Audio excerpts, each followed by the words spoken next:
오늘은 프랜차이즈로 한탕 치는 법 말씀드릴게요. 법의 허술함과 유튜브를 활용하는 최신 방법이니까 프랜차이즈로 부자 되고 싶다면 꼭 끝까지 들어보세요. 스텝 1. 깡통 매출. 프랜차이즈로 한탕 치려면 본점 깡통 매출은 필수입니다. 지금 운영하고 있는 가게 수익은 잠시 포기하세요. 대행사에 몇백씩 줘서 네이버 순위 올리고 인스타랑 유튜브에서 맛집 크리에이터 광고도 진행해주세요. 배달은 쿠폰 뿌리고 광고 단가 최대로 높이는 것도 잊지 마시고요. 이러면 수익이 마이너스 아니냐고요? 그래서 우리가 부자가 못 되는 겁니다. 뒤에서 다 설명드릴게요. 그럼 월 매출 1억 이상이 달성됐을 겁니다. 스텝 2. 유튜브 출연.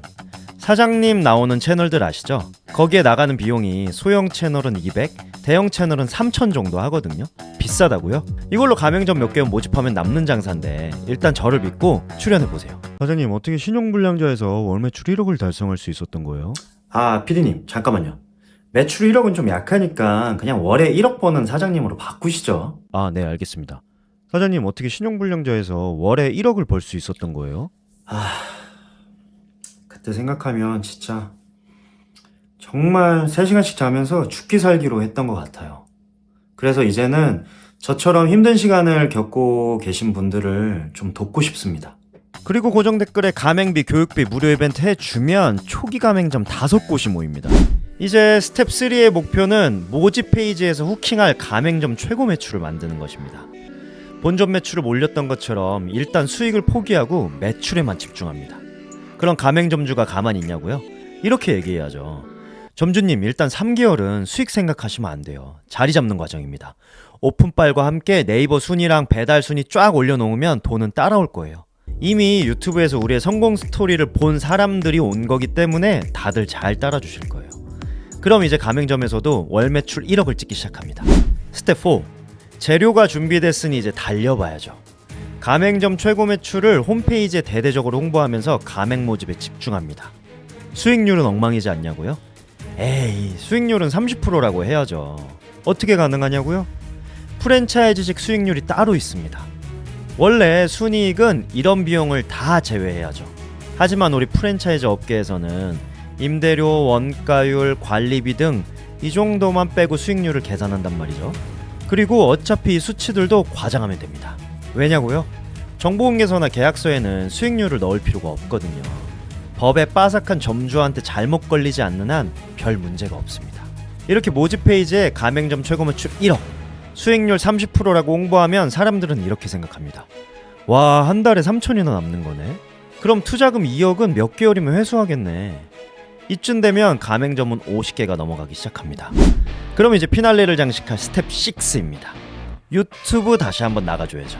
대표님, 이제 가맹점 매출 100억을 달성했다고 들었어요. 잠깐. 가맹점 매출 100억이라고 하지 말고 그냥 100억 회사 대표라고 해주세요. 그리고 저 유튜브 시작했으니까 고정 댓글 해주시는 거 잊으면 안 돼요. 이제 프랜차이즈 대표 타이틀 달고 성공하는 법 영상 올리면서 유튜브까지 키워내면 비로소 우리는 진짜 올해 1억 되는 부자가 되는 겁니다. 프랜차이즈로 부자 되는 법 어떤가요? 과장이라고 생각하실 수도 있겠지만 실제로는 더한 일도 많습니다. 본점 매출을 아예 가라로 만들기도 하고 모집 페이지에 과장을 넘어 사기에 가까운 숫자를 넘는 경우도 허다합니다. 허위 광고는 가맹점주뿐만 아니라 좋은 프랜차이즈 본사 그리고 프랜차이즈 산업 전체에 악영향을 끼치고 있습니다. 근데 왜 이런 악행이 사라지지 않을까요? 우선 우리나라는 프랜차이즈 허위 광고에 대한 규제가 미비합니다. 그리고 허위 광고에 속았다고 해도 영세한 가맹점주의 비율이 높으니까 적극적인 조치를 취하지 못합니다. 불이익에 대한 걱정, 소송에 대한 부담감 등의 이유로요. 그래서 리스크를 최대한 줄이기 위해 이런 허위 광고를 익명으로 신고한 후 보상으로 이어질 수 있는 방법을 말씀드리겠습니다. 추가로 가맹점주가 아니더라도 이 영상을 보고 있는 모든 분들이 익명으로 신고할 수 있는 또 다른 방법도 알려드릴게요. 우선 공정거래위원회 홈페이지 들어오시고요. 그리고 여기에 민원 참여 누르시고 여기 보면 국민신고에 신고하기, 불공정거래 신고가 있습니다. 이거를 클릭해주세요. 그리고 아래로 내리면 여기 신고하기 버튼이 있죠? 누르시고 여기에 맨 밑에 부당한 가맹 사업 거래 행위라고 있습니다. 이게 신청서거든요. 먼저 이거를 다운받아 주세요. 다운받은 후에 열어주면 이렇게 신청서가 나옵니다. 여기서 중요한 게 여기 보면 여기서 쭉 내려가시면 여기 신고인 신분공개 동의 여부가 있거든요. 여기에 비공개를 하시거나 사건 조치 후 공개를 하셔도 됩니다. 그래서 나는 우선은 가장 안전하게 우선 이 결과를 보고 추후 조치를 취하겠다 하면은 비공개를 누르시면 돼요. 그리고 여기 처음부터 보시면 여기 신고인 정보를 쓰시고요. 그리고 이 피신고인은 이제 프랜차이즈 본사겠죠. 이제 본사의 대표 이렇게 쭉쭉쭉 보시고 여기 신고 내용 작성하시면 되는데 아래를 일단 가보겠습니다. 여기 보면 쭉쭉쭉 내리시고 어떤 걸 쓰시면 되냐면 위반사항 사전 점검표라고 있죠. 여기 보면 객관적인 근거 없이 가맹 희망자의 예상 수익을 과장하는 등 사실과 다르게 정보를 제공하거나 사실을 부풀려 정보를 제공하는 행위도 있고, 가맹 희망자의 장래 예상 수익 상황에 대한 정보를 제공하거나 가맹점 사업자의 과거 수익 상황 및 장래 예상 수익 상황에 대한 정보를 제공하면서 서면으로는 하지 아니하는 행위 등이 있거든요.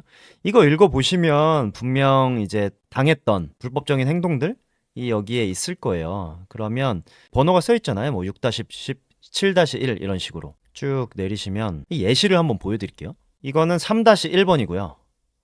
신고인은 뭐 땡땡땡땡부터 직원 뭐뭐부터 창업 상담을 받았습니다. 창업 당일 김땡땡은 신고인에게 이 사건 가맹점을 개점 시 월 평균 1,000만 원 이상의 순이익이 발생할 것이라고 기재된 홍보자료를 제공하면서 최소 800만 원 이상의 순이익이 보장된다는 언급도 하였습니다. 그래서 가맹 계약을 했는데 알고 보니까 아니었다. 그래서 예상 순이익으로 된 구체적인 증거를 달라고 했으나 받지 못했다. 이제 이런 거를 신고하시면 되는 거예요. 근데 이거를 신고하기 위해서는 증거가 많을수록 좋겠죠. 그래서 대화하실 때는 항상 이제 녹음을 하시는 게 좋고, 아니면 우선 가맹 페이지를 PDF로 다 저장해 놓으시는 게 좋아요. 아니면 요즘 대표들이 본인의 유튜브나 뭐 인스타에 등장해서 얘기를 많이 하잖아요. 거기에 있는 내용들은 우선 다 녹화해 놓으시는 게 좋습니다. 이제 그런 것들이 다 허위 광고의 증거가 되니까요. 아까 제가 여기 위에를 이제 비공개로 체크하라고 말씀드렸잖아요. 근데 이 방법은 비공개로 해도 추후 결과를 우리가 받아볼 수 있거든요. 그래서 가맹점주라면 제가 이 방법을 추천드리는 거예요. 이제 비공개로 하지만 이 사건에 대한 결과를 받아보실 수 있으니까. 만약에 이 방법으로 어떤 조치가 나왔어요. 공정위가 판단하기에 이건 문제가 있다. 그러면 이제 우린 이걸 근거로 공정위 분쟁 조정 신청을 하든지, 아니면 뭐 가맹점주들 모아서 이걸 근거로 함께 집단 소송을 할 수도 있는 거죠. 왜냐면 혼자면 무섭잖아요. 이제 가맹점주 분들이 법적 지식이 많지 않다 보니까 이런 거를 되게 두려워하신단 말이에요. 그러니까 우선 꺼리가 있어야 되는 거죠. 만약에 뭐 그냥 맨바닥에 주변 가맹점주들한테 연락해서 뭐 우리 한번 소송을 해보자라고 하면 다들 겁을 먹겠죠. 근데 이거 비공개로 신고했는데 이건 위반 사실이 맞다고 나왔다. 우리 이거를 근거로 같이 한번 소송해보자. 이런 식으로 진행하면 훨씬 리스크도 줄이고 확률도 높아지는 거죠. 자, 이게 바로 가맹점주 분들이 하실 수 있는 방법이고, 이제 다른 거 보여드릴게요. 여기 보면 공정위의 익명 제보하기 있잖아요. 이거는 뭐가 다르냐면 아까 했던 국민신문고에 신고하기는 결과를 받아볼 수 있지만 이 익명 제보하기는 결과를 받아보실 수는 없어요. 다만 우리가 제3자로서 여기는 진짜 프랜차이즈 가맹점주들을 너무 속이고 있다. 허위 광고가 너무 심하다. 이 사람은 진짜 좀 처벌을 받아야 될 것 같다 싶으면 이 기능을 통해서 신고를 할 수 있는 거예요. 뭐 우리 지금 이 영상을 보고 있는 제3자도 가능하고요. 아니면 프랜차이즈를 운영하고 있는데 되게 양심적으로 운영하시는 분들도 있잖아요. 그런 업체에서도 이렇게 허위 광고를 하고 있는 업체를 신고할 수 있는 거죠. 여기 보면은 뭐 가맹사업법 위반 행위 이걸 하면 되거든요. 여기서 제보하기 누르고 여기 보면 여기도 적혀 있습니다. 허위 과장된 정보 제공 등의 금지, 사실과 다르거나 사실을 부풀린 정보를 제공. 근데 진짜 가맹 홈페이지 가면은 이런 거 수도 없이 많거든요. 뭐 아무 근거도 없는데 수익률 30%. 근데 그게 아마 본점 기준일 거고, 그 본점 기준마저도 진짜 5-6개의 비용만 빼서 나온 수익률일 텐데 그게 전체적인 수익률인 것처럼 30%라고 표기를 하고, 뭐 수도권 매출 5천만 원이라고 돼 있는데 정보공개서 오면은 뭐 한 1,000만 원도 안 되고, 이런 경우가 정말 허다하거든요.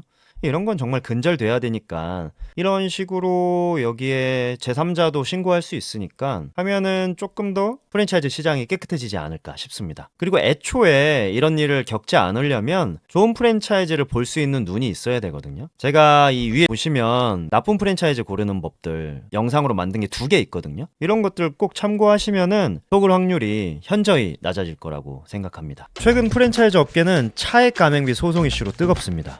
피자헛을 시작으로 교촌이나 베스킨라빈스로 이어지고 있죠. 본사 입장에서 억울한 부분도 있겠지만 관행이라는 이름하에 이뤄졌던 부당한 일들이 많았던 것은 사실입니다. 이번 계기로 프랜차이즈 문화가 더 건강해질 수 있을까요? 그 변화를 만들기 위해 필요한 건 바로 우리의 적극적인 참여입니다. 그러니 프랜차이즈 허위 광고를 발견했다면 꼭 신고해주세요. 이런 작은 행동들이 모이면 결국 프랜차이즈 시장도 달라질 수 있습니다. 그럼 다음에도 자영업에 도움되는 이야기로 찾아오겠습니다. 감사합니다.